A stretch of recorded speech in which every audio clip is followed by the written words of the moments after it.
Hi, I'm Teo Pellizzeri and welcome to the Isuzu UTE A-League Highlight Show. There were 6 games of football spread over 4 days this Easter weekend, starting in Ballarat on Good Friday. The Central Coast Mariners, hoping to build on a 4-1 thumping of Brisbane Roar, make the journey to Mars Stadium to take on Western United. Calling the action were Daniel McBreen and Simon Hill.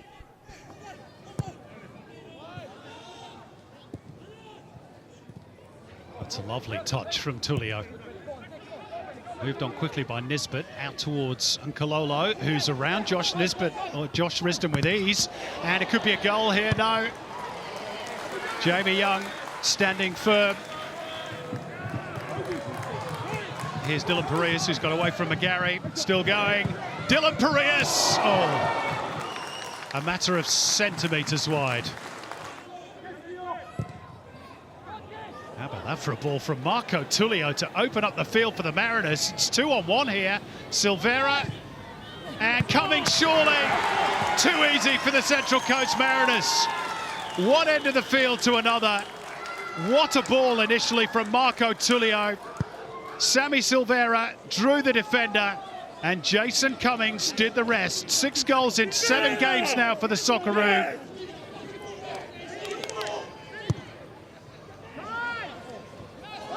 Oh, and Silvera was reaching in for that. Play goes on. Here's Benny Nkololo. Found the angle and finds the corner of the net. And it's 2 for the Central Coast Mariners. But was there a foul in the build-up there? Western United are protesting. The goal stands. Benny Nkololo on the score sheet.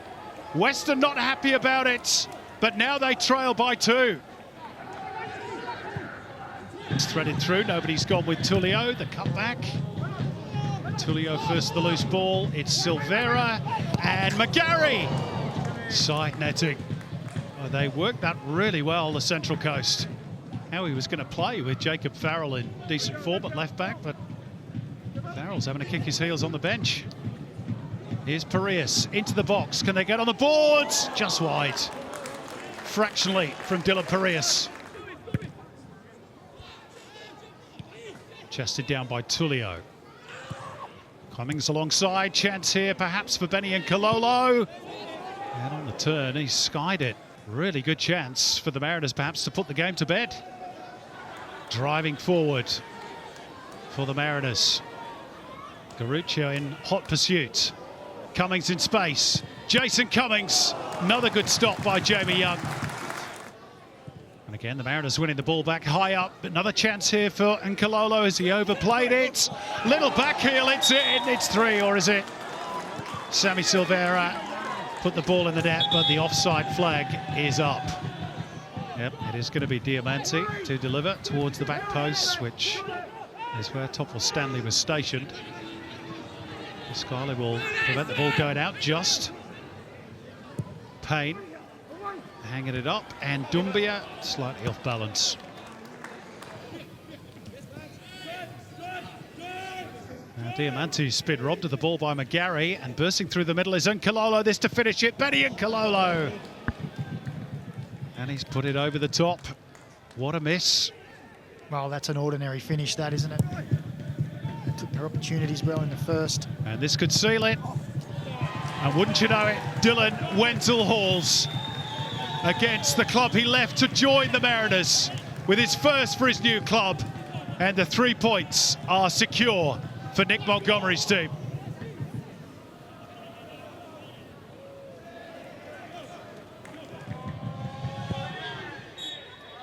And there we go, full time in Ballarat.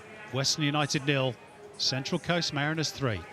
High-flying Adelaide United entertained Sydney FC at Cooper Stadium, where the Reds are unbeaten in 7 and have only lost once at home all season.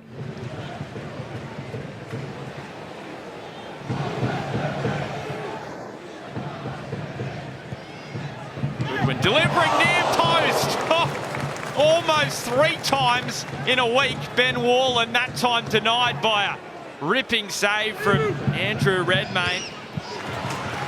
Clough finds Halloran, and the ball in finds Craig Goodwin. Just curves it around and wide. And that is beautiful football from Adelaide. to allow Halloran some space down the right. Clough! Oh, that almost curled in the back post. He scored some spectacular goals. That one would have been right up there. Lopez continuing the run. That's spied by Jay Barnett. Clipped into the space that Clough was occupying. Oh, intricate build-up from the Reds, and somehow Sydney have cleared it off the line. Well, that's miraculous defending from the Sky Blues, but how about the attack from Adelaide United? Sarah's been playing high on that left edge for the last couple of weeks. He's releasing Joe Lolly. Robert Mack getting in position. Lolly loves that left boot. And Joe Lolly trying to find an opening, and he very nearly arrowed it into the bottom corner. Well, what a chance that was for Sydney FC's talisman. Could put themselves in pole position for an AFC Cup slot if they finish second this season in the competition, the way it's all panned out. There's Clough slipping it in behind. This is lovely build-up. Lopez, and now good one. And again, Jack Rodwell was on the line, but on this occasion, he could only deflect it in, and Adelaide have the lead just after half-time. Well, what didn't come in the first has come in the second. So Sydney FC, they just have to get something out of this match. They have to find a goal. Burgess, Lolly, and Gauchi. When asked, he delivers. A point-blank save to deny the Englishman. This is intricate build-up. Burgess, Lafondra. He scores again at Cooper Stadium. 6 in 5. And Sydney FC, they were coming to get Adelaide, and they get the equaliser. Can they go on and inflict further pain? And Lolly gives it up. And it will be back-to-back draws between these two sides. Adelaide United 1, Sydney FC 1. Up next, it's off to KO Stadium and Brisbane Roar hosting the Newcastle Jets. Newcastle are winless in 6 and need to turn it around quickly to have any hope of making the finals. Phil Moss and Glenn Lauder called the action for this one. And last week, of course, coughing up that late goal to Melbourne City away can either be used for good or evil. It can dent their confidence or it can motivate them today. Well, an early opportunity for the Brisbane Roar, and it flashes just past Michael Weir's far post for the man we spoke about in pre-game, Henry Hoare, and that is a great opportunity early. What can Jay O'Shea do? It comes off one of his own players. Michael Weir was at full stretch. Trewin with the second ball in. It's headed just over the bar. So close. O'Shea's been so busy on the edge of the area now. Henry Hoare turns and shoots. And Henry Hoare nestles it in. Michael Weir's right hand upright.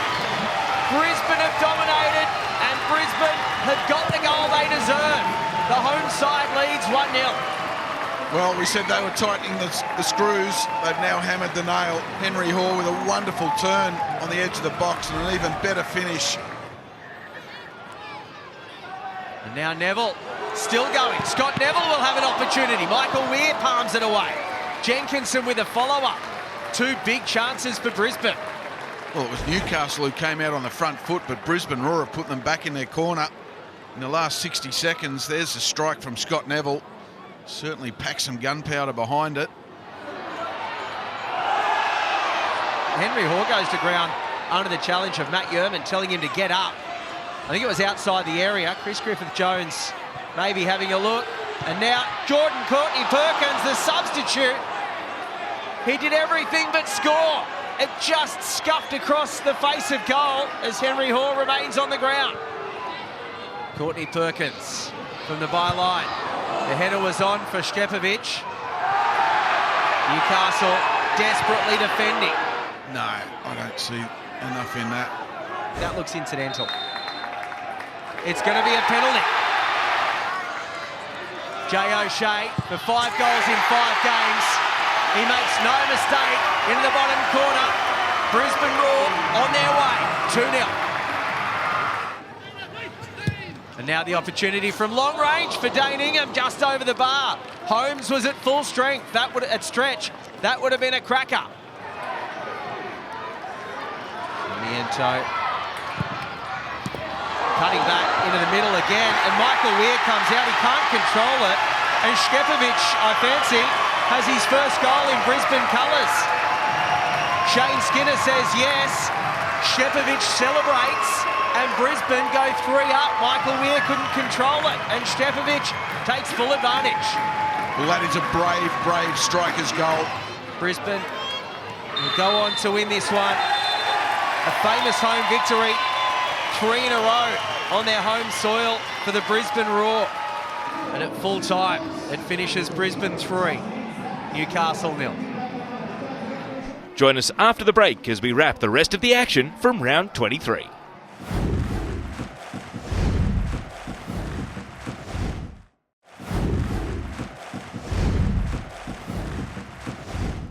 Welcome back to the Isuzu UTE A-League Highlight Show. Next up, it's a battle of Western Sydney on Saturday night, with the Wanderers making the short trip to Campbelltown Stadium.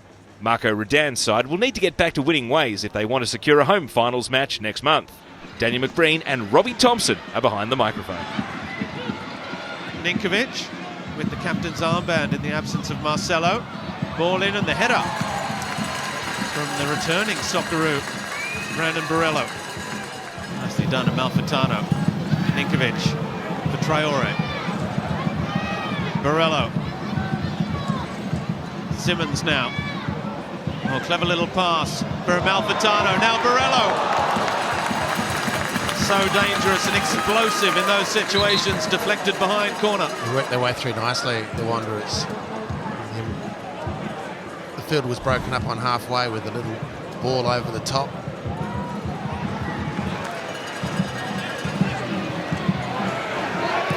Traore, that's fly from distance, and I think Philip Curto's dive was for the cameras as much as anything.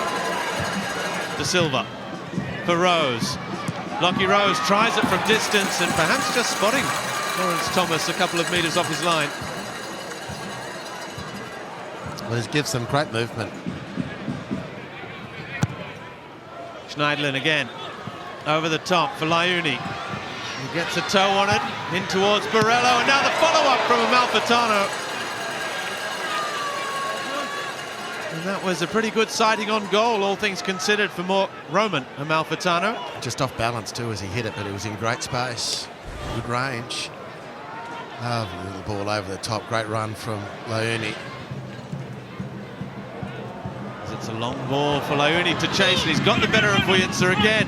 The cut back for Borello. And we have become expectant of Brandon Borello to do better in that kind of situation this season. This is superb from Liuni. Malfitano again, cross in. Defensive header by Jones, and how about that for a finish? Brandon Borello is scoring for fun, and from 20 metres out from goal, he's caught Philip Curto unawares, as well as the Macarthur defence, and Western Sydney have the lead. And probably it won't be too long before Mile Sturjovski heads to his substitutes to try and pull this one out of the fire, as Miller with the perfect start. So close, Jake Holman steering that ball just the wrong side of the post. Off the crossbar. And Bakoto clears the danger. The header off the crossbar. And one for McGinn. They're in behind the McGinn here. Rose in the middle. And they have their goal. Less than a minute after being denied by the woodwork. And it's their captain this evening, Lockie Rose, who draws them back on level terms, who lights the way out of the darkness. The Bulls have their tails up. Here's De Silva. Danny De Silva, little ball into McGinn. Great save. Lawrence Thomas at his near post. Well, didn't McGinn do well to force the save? And now Thomas under pressure as well. Milanovic. Here's that chance earlier. Now Cassini Yengi on the ball, turns inside. Yengi Shapes to shoot. Finds Borello. Back for Yengi. Clever little pass. Yengi, surely. Side netting, he's missed it. Cassini Yengi did everything right except apply the finishing touch. Macarthur have made all 5 changes. Wanderers still have one up their sleeve. As is Drew with Toure! In the first minute of stoppage time, having suffered for 65 minutes of this match, Macarthur have dipped into their bag of tricks and pulled out a winner. Last chance for Western Sydney. Makoto's ball in the header, and it's in! And it's Brandon Borello again! As the Western Sydney fans go crazy in the 6th minute of stoppage time. Brandon Borello takes his season into double figures. Well, the emotion of it all is written and etched on the faces of all the coaching staff. Another remarkable match of A-League football. Melbourne Victory play their 3rd game in just over a week with the visit of Perth Glory to Amy Park. The visiting Glory have their sights firmly set on a top 6 finish and would love a win here to see them leapfrog Sydney FC. Let's go to Andy Harper and Simon Hill calling the action. Lovely touch though by Nishan Valupale. Into the box. Cadete, surely! Wow, that is some clearance from Jack Clisby. Under enormous pressure, he could so easily have diverted that into his own net. Ball launched over the top, and Glory a little bit betwixt and between. And Romero is so unfortunate to see that come back off the uprights. Almost an hour played on a tense afternoon in Melbourne. 3 points at a premium for both. There goes Trent Osler down the left. And the cross was deflected. Here's a chance. Dowse couldn't steer it over the line. The silver is hurt. Victory survive. The first real cause for alarm in their own penalty box.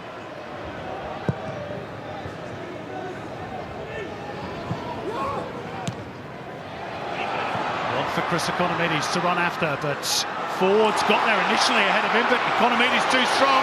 Ford a rolling around the goalkeeper, surely. No! It's Clisby again to save the day for Perth. Victory thought the moment had arrived. On corner kick duty towards the near post, and a brilliant stop by Paul Izzo to deny Luke Bodnar, who flew in to meet that corner. Perth have come away with the ball. It's Ryan Williams, Taggart lurking in the box. Here he is. Oh, that was the moment. That was the moment for Glory. A long way from being confirmed. It's a lovely turn by Forderoli. The ricochet will favour Brooks. Is there late drama here? Leighton Brooks. Elsie again. Oh, is there a foul there? Daniel Alder has a look at it and says corner.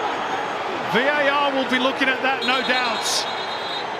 And then there's a flare-up involving Cadete and Beavers, who go head-to-head, involving Mark Beavers.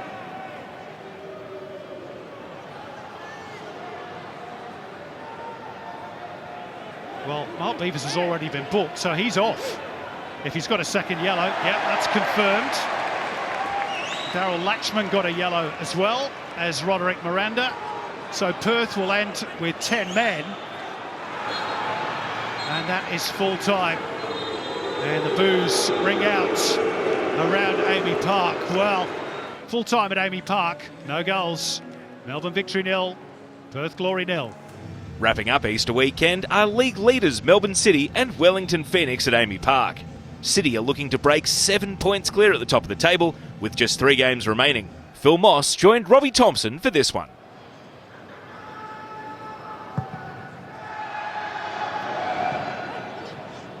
Oh, as the break is on here, Zavada, the chance for an early goal. And if Wellington Phoenix had wanted that to fall to any player in their starting 11, it was that man, the Polish striker, and he's let City off the hook. And Sass gets another chance. Oh, it's a nice ball to the back post. Rufer! What a save from Glover. Brilliant stop, and they couldn't make the most of it. Now Zavada hits it near post, and again Glover is called upon. And Glover is being tested here. There's O'Neill, and why not? Deflected and a great save. But O'Neill, why wouldn't you have a shot when you've got a scoring record like his in recent weeks? Naboo. Little 1-2, beautifully done. Naboo still for McLaren. Lovely quick feed, McLaren! The drought is over. The goals are flowing again. And Jamie McLaren, with his 19th of the season, gives Melbourne City the lead just over 10 minutes before halftime. He looks up, crosses. Sass again brings it down. Now Ugarkovic deflected! And just 3.5 minutes after the restart, it's a first Wellington Phoenix goal for Stephen Ugarkovic, the man rumoured to be on his way to City next season. Tilio in the middle, McLaren back post. Oh, he's made it all the way through to McLaren! Well, what a match we have on our hands here, because no sooner have Wellington thrust than the riposte from Melbourne City, and Jamie McLaren has found his scoring boots once again. Talbot for Naboo. Andrew Naboo! Oh, cleared off the line. Fabulous piece of defending from Callan Elliott. Naboo all the way across. Tilio. Barishas looking there. Tilio! Oh, they're turning on the style now. Tilio getting in on the act. And no sooner had Wellington Phoenix said, you've got a game on your hands, than Melbourne City have said, think again. Ooh. Laws is going to find himself in trouble here. It's red. If he's caught him in the face, he can't have too many complaints. Raphael back out. Galloway's touch for O'Neill. Berenguer still. Geordie Boss across the face of goal. And Marco Tilio at the double. And it's turning into a rout. Melbourne City 4. Wellington Phoenix 1. All too easy against the 10 men of Wellington Phoenix, who suffer a third consecutive defeat and are inevitably being dragged down into that fight for finals football. It's finished here. Melbourne City 4, Wellington Phoenix 1. Before we go, let's have a look at the Isuzu UTE A-League table. Melbourne City have broken 7 points clear at the top of the league, 48 points to Adelaide's 41, a further 4 back to Central Coast in third. Western Sydney Wanderers will rue dropping points to Macarthur, while Wellington are further back in 5th and Sydney FC hold on to 6th spot for another week. Perth Glory are just a point outside the 6th, with Brisbane a further 3 back, along with the Newcastle Jets, Western United and Macarthur, as the race for the top 6 goes down to the wire. Melbourne Victory might be sitting last on the table, but incredibly are just 4 points off finals action. So that's it from round 23. We'll see you next week for more Isuzu UTE A-League men's action.